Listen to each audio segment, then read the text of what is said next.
Y'all think we can finish this? Okay, let's try. I don't care about reading any of this. I just hope my mic sounds okay. But whatever. I'm okay. I know this bed is just a cheap single, but after a long day, it feels fantastic. Just last quarter has barely begun, and I'm already feeling blown out. I even made it home before everyone else. Having this place all to myself, this place is never this quiet. It's definitely time to catch up on some sleep. I pulled the covers and snuggled down. No regrets here. Okay. Is anything? How do I? Alright, a new event, week 17. I'm not really sure what I want to do tonight. I should probably get some work done, but it's Saturday and I feel like it's taking a little time to myself. I respectfully request that you back off. With all due respect, please stay away from me. I turned for a moment, wondering if Rakesh is talking to me, but I don't think he is. He's got a notebook in one hand and he's tapping it with a pen. The other? He's tapping it with a pen in the other. He seems to be considering what he wants to write down. He looks up from his notebook and catches me looking at him. Ah, Anne, welcome home. I must tell my parents how I feel, if possible, without telling them how I feel. He looks at me as though I've got the answers hidden in my back pocket. I'm not sure what to tell him. We're gonna skip it. Oh, well, I'd hope, but I couldn't possibly hope to understand all the feelings you would need to put into that letter like that. I hope you can do it, Rakesh. Do your best. Rakesh nods at me with a mixture of disappointment and bewilderment in his eyes. He turns and walks away upstairs. I can't help but feel I've dodged a bit of a bullet there. I really don't want to get in the middle of Rakesh's family squabble. Right, because, like, what the fuck? Alright, week 18. Wonder how many weeks there is. As I sit in my room, I find myself staring at the ceiling. It's been a good year so far. I've had a lot of fun, gotten used to college life, but as I think about what I've got done this year, I can't help but feel like I haven't really made a lot of progress on my greater goals. I mean, I came to college to get away from my surroundings, to get out of my comfort zone. I guess I've done that a bit, but I feel like I've gotten more confident, but I still feel so shy. It kind of terrifies me, but I feel like I have to do something big, really, to get something going. Maybe if I can, I don't know, maybe if I can feel like I've truly left my old life behind, like I really get ready to claim this new life I'm leading. Sure, claim it. I call up Cameron and 20 minutes later she's in my room as we discuss what I can do. Oh, I got it. You know what you need to do, Annie Bell? You need to throw a party. What? No way. How would I throw a party? I wouldn't even know where to begin. Exactly. You're trying to cement the new look, that wow, excuse me, the new you, right? The best way to do that and really break out of your shell? Throw a killer party. I uh I kind of think you're right. Of course I'm right. Oh, this is gonna be so much fun. We'll have to find a space to hold it in, and figure out who to invite. We can't just have it here. And what? Invite your housemates? That's not very far out of your comfort zone, Annabelle. Come on. Okay, okay. You're right. You're gonna help me though, right? Of course. You don't have to do this alone. I'm right here with you. I wouldn't miss it for the world. Thank you so much, Karkar. Ooh, we're gonna need some entertainment too. Um. I'll take care of the location. Okay, I'll try to get the you know, we can try to get the entertainment. Maybe Max will help us? I'm sure I can think of something fun to do for people. Well, not to put too fine a point on it, Annie Bell, but don't you know a rock star?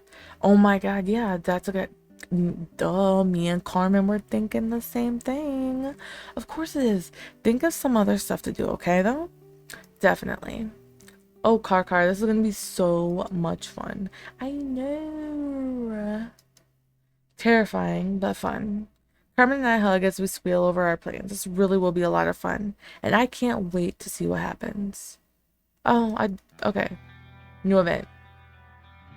I give a stretch. I give a stretch after another long day of classes. I'm looking up the stairs, thinking how nice it's going to be back in my room. On my way up, I hear Sally and Isabel arguing. I can't tell what it's about, but I can see Max standing between them.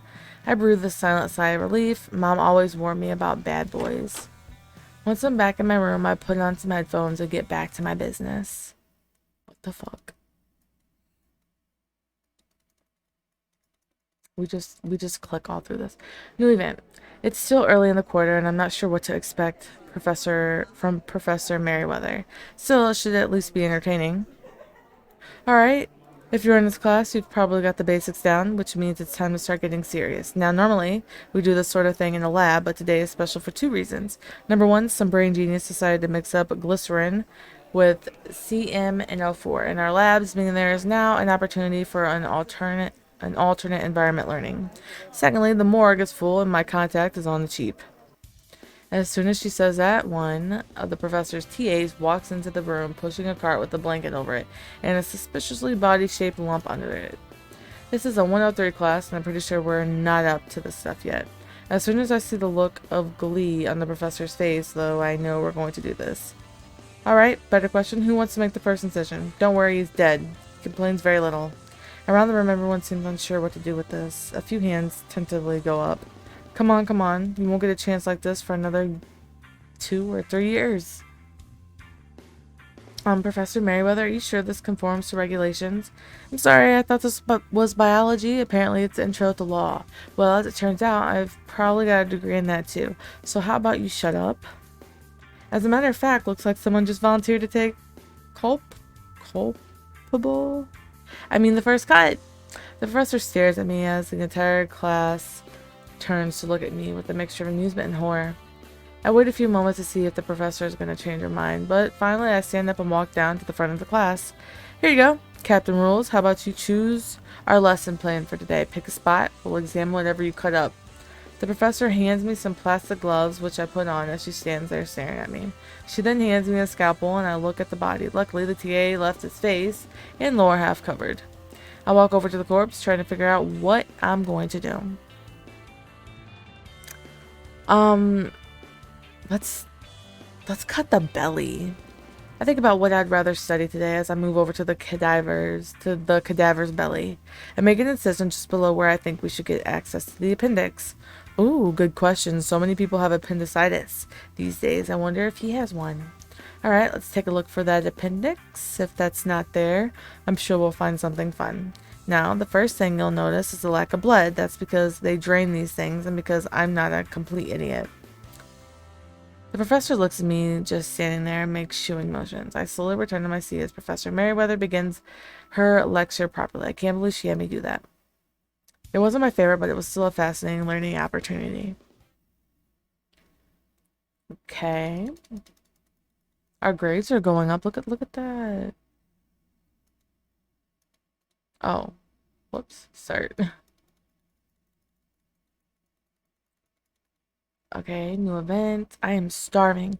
Luckily, the cafe is on the way home, and a nice sandwich sounds perfect about now. As I open the door, I see Isabella and wave hello. She smiles, but seems so busy. As I'm sitting down with my food, I notice Chad coming in. Ugh, this might get ugly. I duck down in my seat a bit. I don't want to cause a scene, and I certainly don't want to antagonize a football player. I'm sure he wouldn't do anything violent, but still, there's no need to cause a ruckus. Besides, if Isabella needs me, I want to be here. Luckily, Isabella doesn't notice him at first and keeps serving the other customers. Finally, a few moments, I hear Chad clearing his throat loudly. Hey, Isabella. I don't get to have a word or nothing? I don't see why you should get a word in. To be honest, I feel like there's something to say because I don't particularly. Come on, don't be like that, baby. Look, I'm sorry I screwed up. Doesn't mean we can't have some good times, right? You really think that's all it's going to take, huh? Isabella sets down the tray she was carrying with enough force that the sun echoes through the whole cafe. We're over, you bastard. You had your chance at greatness, and you freaking blew it. Now, scuttle off and leave me alone. Come on, baby. I'm not the only one missing out. We had some good times, right? I've made some mistakes, sure, but I'm coming to you on my knees here. Oh, are you? Really? Because you look like you're standing perfectly well to me. You don't even have flowers or chocolates or anything. You're not even trying. Don't get me wrong. I'm glad you didn't bring me flowers. I'd hate to think you'd waste your money. We done here? Come on. You think you can do better than me? Just forgive me already. Are you kidding? I could find a better man than you out behind the dumpsters. Chad turns red in anger for a moment. Are you kidding me? I'm the best thing that's ever happened to you. Okay, Chad, relax. Sit quiet and okay, let's jump in. I can't stand anymore. I'm not gonna let Chad bully Isabella like this. You should probably go, Chad. Isabella doesn't want you here. Isabella's hard gaze flits in my direction for a moment. It seems like she gets even angrier before she looks back at Chad. Nobody was talking to you, little mouse. Scurry back into your hole. Maybe it's that kind of disrespect that got you dumped in the first place. Chad turns on me and starts approaching me menacingly. What, you think you can steal my woman out from under me? Just slip away with her in the night?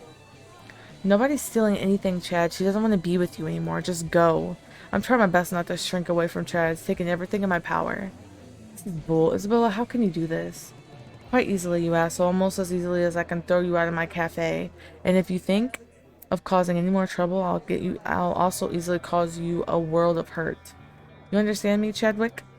Chad glares at Isabella and then at me and then back at Isabella. Finally, he throws up his hands in frustration. Fine, I'm leaving. It's no use of trying to talk sense to your crazy ass. Smell you later, losers. What the fuck? Such a 90s, like, comeback. Smell you later.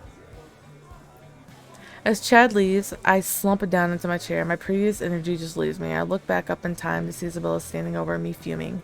And what were you trying to do, Anne? I just wanted to help. I didn't like him bullying you. I can take care of myself, Anne. I don't need anyone fighting my battles for me. Look, just eat your food. I've got another customer to serve. I'll see you tonight, okay? I nod quietly as Isabella bustles off. I can tell she's still pretty angry. Hopefully not at me. I don't care. Okay, I just want my grades to be high. Okay, week 19 event. Okay, I think I've gotten enough studying done for 180. Now I think it's time to start thinking about my party again. I need to figure out what kind of entertainment we're gonna have. We're gonna play the event. Duh. I've been writing up notes for planning ever since the first night. Carmen said it's best when she said I know a rock star. It's just a question of asking him. I know Max is a friend, but it still feels a little weird asking him for a semi-professional favor like this. I knock on Max's door and organize my pitch as he opens the door. Oh, hey, Anne, what's up? I figured you'd be studying tonight. Well, I'm not sure how to ask this, but, well, how would you like a gig? If this is going to be one of those pretend to be my boyfriend while my parents are in town thing, I'm going to pass. I'm trying to throw a party, and it's not a party unless you have entertainment, and I don't know if anyone's more entertaining, and it would be really nice if you would play for me. Whoa, slow down, girl. We both laugh as I try to compose myself. Alright, let's talk a couple of specifics. Real party or just a couple of friends? You gonna pay us? I assume you want the whole band, not just me and the guitar. What kind of people are you inviting? A real party, I could try to pay a bit. And yes, the whole band. It's not just gonna be a couple of friends, but it's not like I'm looking to invite the whole campus or anything. Well, once people get wind that I'm playing, alright, Anne. You've got a deal. I'll call Memphis and we'll get things ready. You have the rest of the details sorted? Not yet, but we'll let you know more when we know. Max and I shake hands on it, and I head back to my room, dialing up Carmen as I go. Hey, Anne. Good timing. I just heard back from my guy, and we got a place.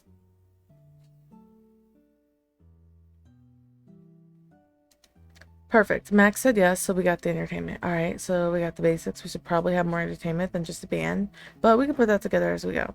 Exactly. Now we just need to figure out who we're inviting. Yeah, Max asked who we'd be inviting to. We probably don't want to take an ad out in the paper, but we want to get the word out enough that people know what's going on.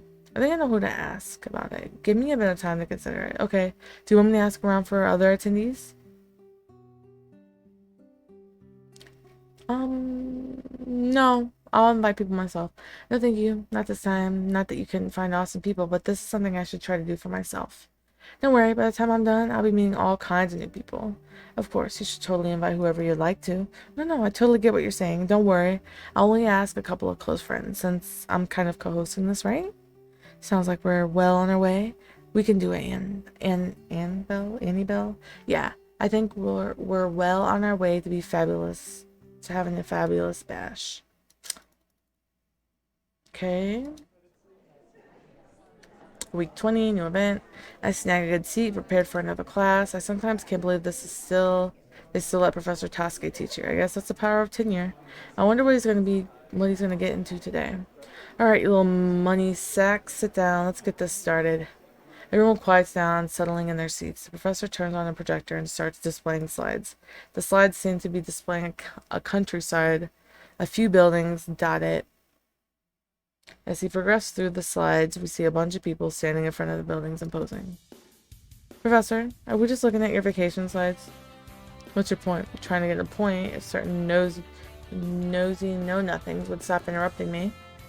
Sit back in my seat, not believing we're actually looking at the professor's vacation slides. Oh, I'm sorry, Anne. Is my lecture boring you? Perhaps you'd like to give a better one? Come on, get down here. I stand up from my desk, walking down to stand in front of the professor. He looks down at me, that stern stare in his eyes. I've had my eye on you for a while now, Anne. I've been watching you and hoping that you would blossom into a full and glorious student I know you could be. I looked quizzically at the professor. I had no idea he had such an interest in me. His smoldering brown eyes are boring a hole into me. Well, I wanted to do my best for you, Professor. I know you did, Anne. That was part of my joy. Watching you, knowing that you were so eager to please me. This sounds yuck. And that was so eager to teach. Suddenly, the professor takes me into his arms. You are the one for me, Anne. You are the one who could take my instruction, and I only teach pleasure. When I'm done, you will know Where? What the fuck? When I'm done, you will know pleasure and how to please better than any other person before you. The professor hugs me close, looking down into my eyes. Will you complete me, Anne? Will you be the pupil I need to complete this circle? I could feel the warmth creeping up my neck. I bury my head in the professor's coat. Fuck it. Accept it. Yes, Professor Tasque. Teach me how to love. And so much more, Anne, and so much more. Let us start right now, my love. The professor leans me back down on the podium. I'm vaguely aware of the rest of the class looking at us, but mostly I'm lost in his eyes. He is my master now, and I cannot wait to find out what new lessons he will have for me. The professor's lips approach mine, inching slowly, tortuously closer, until they're almost touching. With a start, I lift my head off my desk. I can't believe I fell asleep. What the hell was that dream? And that's why you should always be aware of what kind of cheese you're buying in foreign countries. See, I told you I was getting to a point. That dream, bro. That dream. I was just like, excuse me? Time's running short to get my plans in motion. Boys, we got the boys in motion. I give you devotion. Sorry.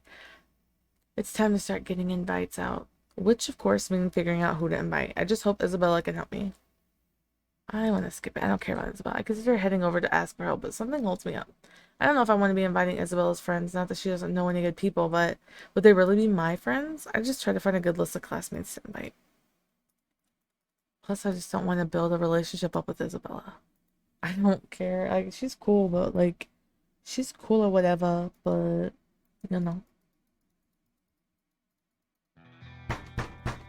Back in my room at last, just as I'm putting my keys on my desk, just a knock on my door. Anne, you have to help me. They have outwitted me. I stand with my keys in my hand, staring at Rakesh. Who's outwitted you? My parents. They're going to be video calling me in 20 minutes. So? So the letter I wrote them, they're not coming. But they still want to check up on me. You have to help me. I look down at my keys in my hand for a moment before answering. No, we're skipping this. I'm sorry, Rakesh, but my professor wants me to come down for an immediate conference about my essays for the finals. I can't blow this off, Rakesh. You'll be fine. Just tell your parents the truth, okay? Rakesh looks devastated, but he nods and wanders off back to his room. I pick up my house keys and wander back outside. I really don't want to get in the middle of Rakesh's personal problems like this. I didn't have anywhere else to go, though. Maybe Carmen's not busy, or I could just go to the library. Did we lie to Rakesh? Whatever. Alright, y'all. I'm gonna end it right here. Thanks for listening.